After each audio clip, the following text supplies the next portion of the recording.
इस स्थान का संबंध देवी पार्वती के अतीत से है। जब उन्होंने दक्ष प्रजापति की पुत्री सती के रूप में जन्म लिया था, दक्ष प्रजापति का मुझसे सैद्धांतिक मतभेद था, किंतु फिर भी देवी सती ने कठोर तप कर अपने पिता के विरुद्ध मुझसे विवाह किया। और जब सती को ज्ञात हुआ कि उसके पिता ने यज्ञ का आयोजन किया है और हमें आमंत्रित भी नहीं किया, तब भी देवी सती ने मेरी इच्छा के विरुद्ध यज्ञ में जाने का निर्णय लिया।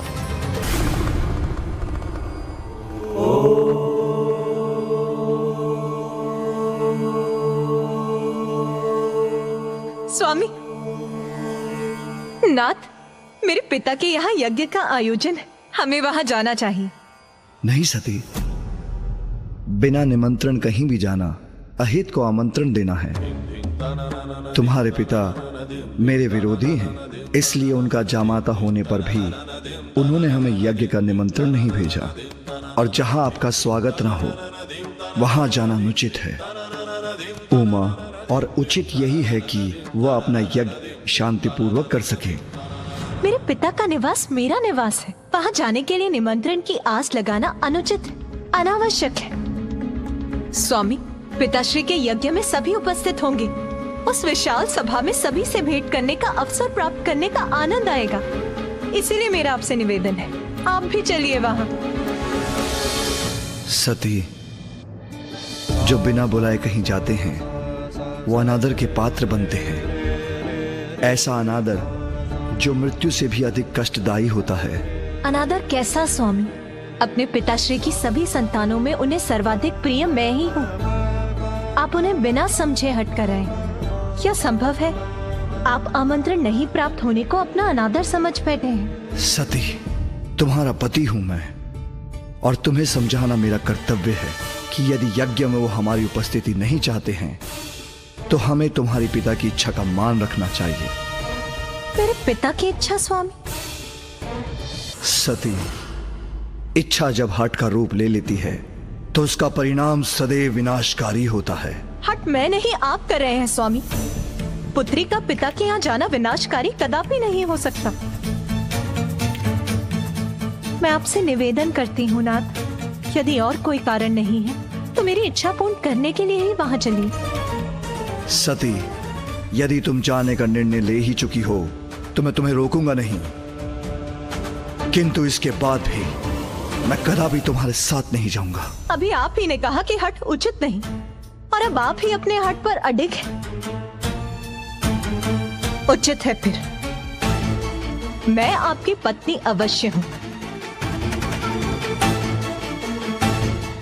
किंतु मैं अपने पिता की पुत्री भी हूं, इसीलिए मैं वहां अवश्य जाऊंगी। जैसी तुम्हारी इच्छा, किंतु नंदी और अन्य गणों को अपने साथ लेके जाना।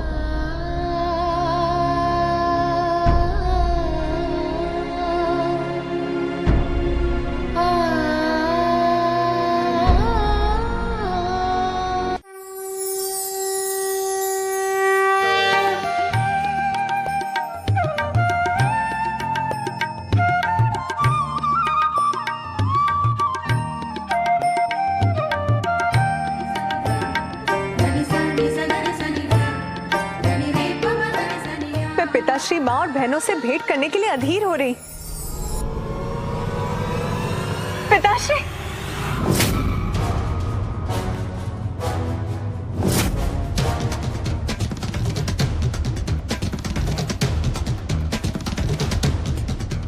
पिताश्री, पिताश्री ने मेरी ओर देखकर अपनी दृष्टि क्यों घुमा ली? पिताश्री मेरे साथ ऐसा रूखा व्यवहार क्यों कर रहे हैं? उत्तम, अति उत्तम। पिताश्री ब्रह्मदेव, नारायण, वरुण देव, इंद्रदेव, अग्निदेव, सूर्यदेव, सभी का हविष्य प्रस्तुत है यहां पर। ऋषि भृगु, यज्ञ आरंभ किया जाए।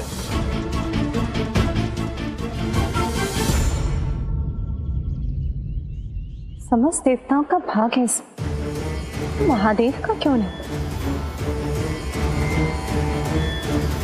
प्रणाम पिताश्री।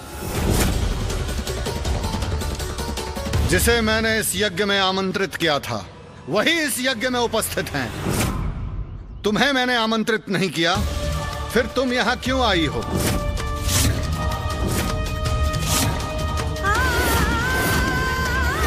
पिताश्री, आपका क्रोध मुझसे, इसीलिए आपने मुझे आमंत्रित नहीं किया। उचित क्या अधिकार है आपका, किंतु आप अपने क्रोध में परम मंगलकारी महादेव को ही भूल गए।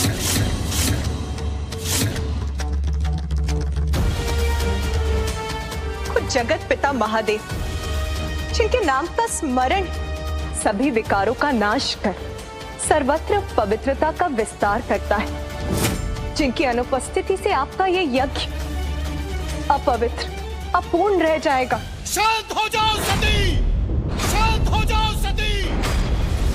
बिना निमंत्रण यहां आकर तुम मेरे भगवानों का, अतिथियों का अपमान करने का दुस्साहस कर रही हो। क्यों आई हो तुम यहाँ पर? जिसे सदैव भूत प्रेत पिशाचों से घिरे रहना प्रिय हो, वो मंगलकारी कैसे हो सकता है? अरे वो तो अमंगलकारी है। अपने पति का चयन तुमने हमारी इच्छा के विरुद्ध किया।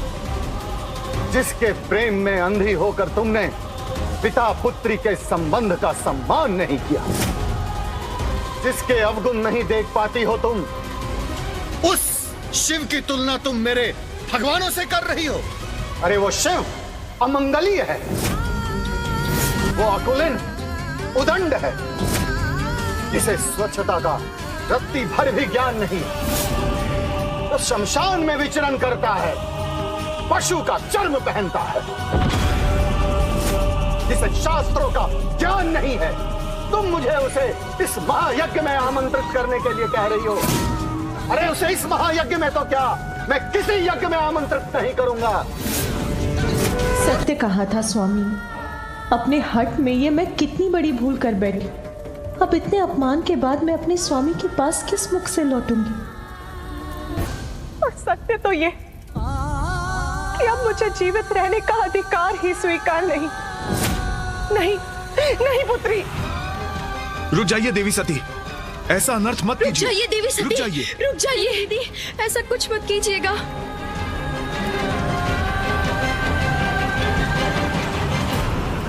जो अपने प्रियजनों के उचित सुझाव कौन सुना करता, उसका यही परिणाम होता है। मैंने अपने स्वामी के शब्दों पर ध्यान नहीं दिया, इसीलिए मैं इस स्थिति की भागी हूं। आपके मुख से मेरे स्वामी, समस्त संसार के स्वामी के लिए जो अपमानजनक शब्द निकले, उसका कारण भी मैं ही बनी। यदि मैं यहाँ नहीं आती तो आप मेरे स्वामी के लिए आप शब्द नहीं कह पाते। आपके द्वारा की गई शिव निंदा का कारण भी मैं ही, जिसका प्रायश्चित मुझे अपने प्राण देकर ही करना होगा।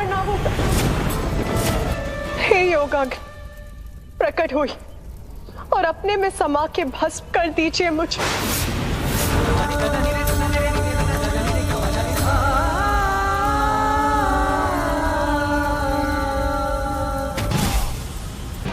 सती,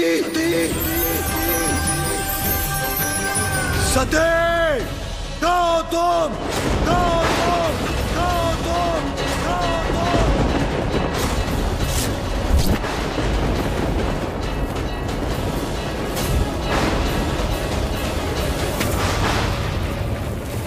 वो अब कहाँ है? यहाँ वो तो चली गई।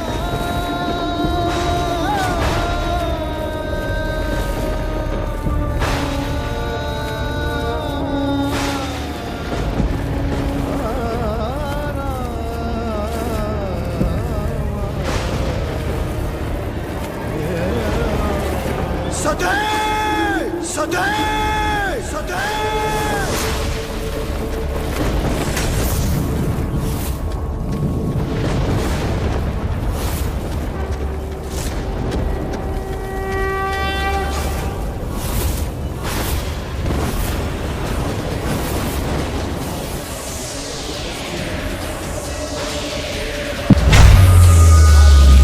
आज्ञा महादेव, क्या महादेव, विध्वंस कर दो।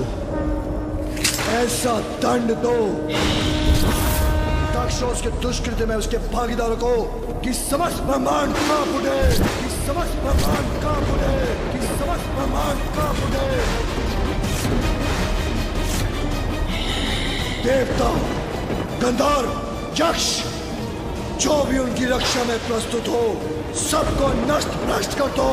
जाओ! देवी सती के आत्मदाह का प्रत्यक्षदर्शी तो ये संसार भी बना है, इसलिए दंड तो संसार को भी मिलेगा। मेरी श्वास से उत्पन्न हुए 100 प्रकार के ज्वर और 13 प्रकार के सन्निपात रोग अब सदा संसार में विद्यमान रहकर संहार करते रहेंगे। महादेव हमें आज्ञा दें।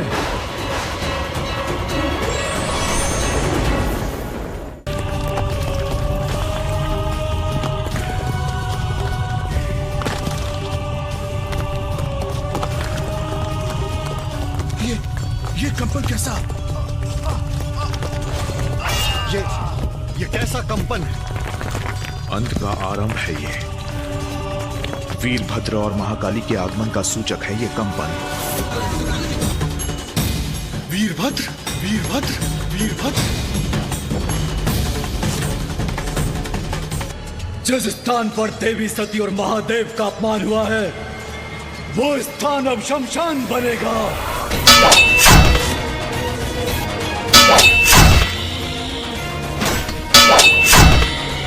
ये दोनों तो महासंकट है मेरे लिए।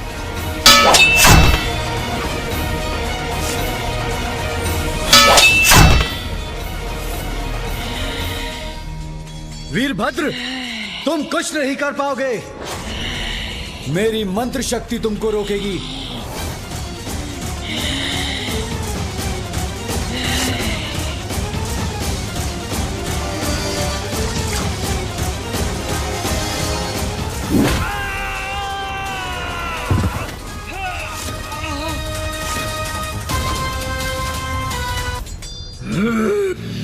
नहीं नहीं, छोड़ दो मुझे, छोड़ दो मुझे। अब अंत समीप है अहंकारी दक्ष प्रजापति। वीरभद्र, नहीं, छोड़ दो मुझे, मत मारो मुझे, छोड़ दो वीरभद्र, छोड़ दो मुझे, छोड़ दो मुझे वीरभद्र, छोड़ दो। जहाँ दुष्कृत्य किया तुमने वही दंडित करूंगा तुम्हें। छोड़ दो, छोड़ दो। नहीं नहीं नहीं वीरभद्र, क्षमा कर दो मुझे, क्षमा कर दो मुझे वीरभद्र, क्षमा कर दो। नहीं नहीं नहीं नहीं, छोड़ दो मुझे, छोड़ दो। नहीं, मत मारो मुझे। हाँ, छोड़ दो मुझे, क्षमा कर दो वीरभद्र, छोड़ दो मुझे, क्षमा कर दो वीरभद्र, मुझे क्षमा कर दो। मत मारो मुझे, मत मारो मुझे, मत मारो।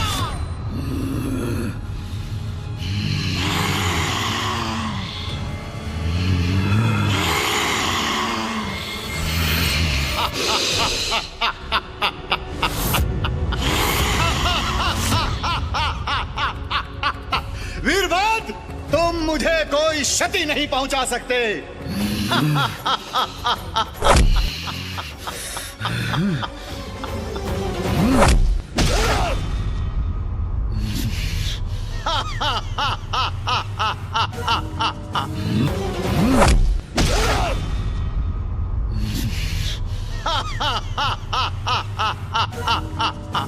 योग बल से मैं किसी भी अस्त्र शस्त्र से अकाट्य हूं।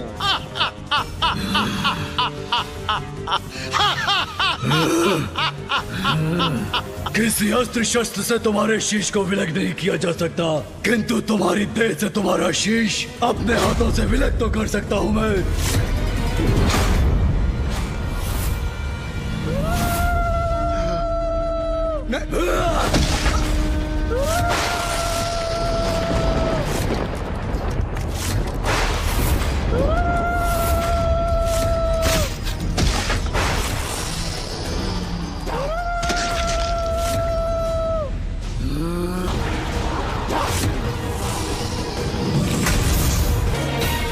दक्ष के दंभ का अंत हुआ, मेरा कर्तव्य पूर्ण हुआ।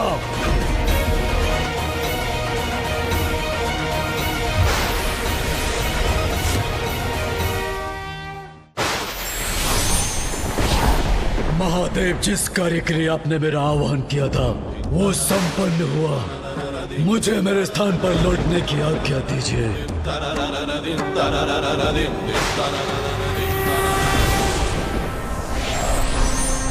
सती!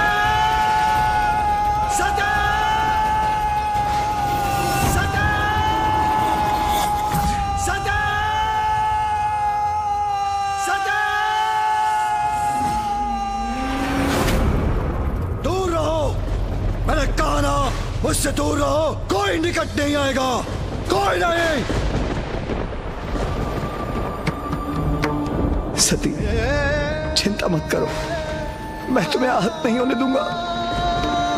हम बहुत दूर जाएंगे, मैंने कहा ना।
सती के प्रस्थान के बाद मैं गुफा में स्थित एक दीर्घ अंतराल के लिए ध्यान में चला गया।